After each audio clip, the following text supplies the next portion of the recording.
નમસ્કાર દર્શક મિત્રો, બોટાદ દસ્તક ન્યૂઝમાં આપનું હાર્દિક સ્વાગત છે અને હું છું એલડી મકવાણા. આપ જોઈ રહ્યા છો બોટાદ દસ્તક ન્યૂઝ.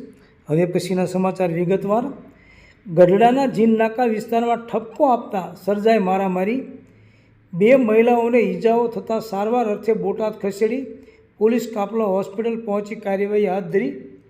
ગઢડા શહેરના જીન નાકા વિસ્તારમાં એક જ જ્ઞાતિના લોકો વચ્ચે છોકરાઓને ઠપકો આપવા જેવી નજીવી બાબતે બોલાચાલી થતાં મારામારી સર્જાઈ હતી, જેમાં 2 મહિલાઓને ઈજાઓ થતાં સારવાર માટે બોટાદ હોસ્પિટલ ખસેડેલ. ઘટનાની જાણ થતાં બંને પક્ષોના લોકો ટોળે ટોળા હોસ્પિટલ પહોંચ્યા હતા, જ્યારે પોલીસ હોસ્પિટલ પહોંચી તપાસ હાથ ધરી હતી.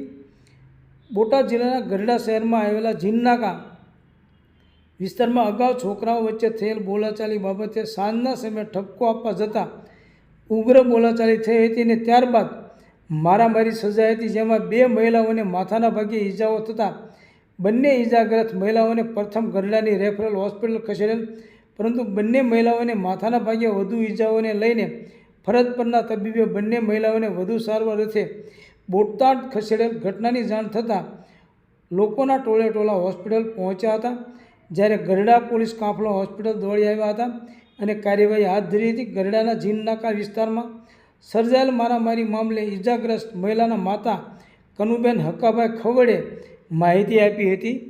સૌજન્ય દિવ્યા ભાસ્કર, બોટાદ દસ્તક ન્યૂઝ, એલડી મકવાણા, બોટાદ.